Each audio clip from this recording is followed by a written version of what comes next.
Akan dijadi waktu jemaah berbanyak. Udah mulai lagi menggoy bawa mobil siangin.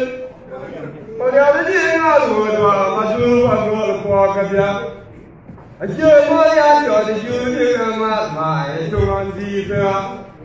Kaya napa kau jadi meja numur. Udah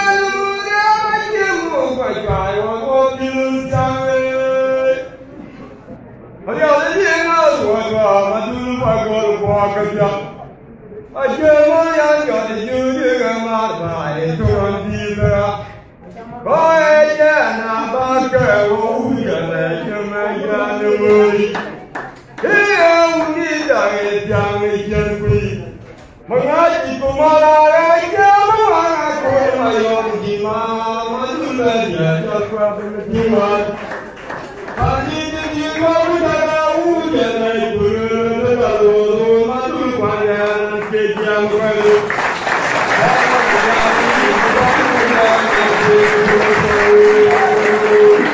hari ini kau dah tahu jangan berlalu madu panjang kejam baru. Ananyari juga manjung kau, akan semua maju, aku jangan berlapak, semua berbaik.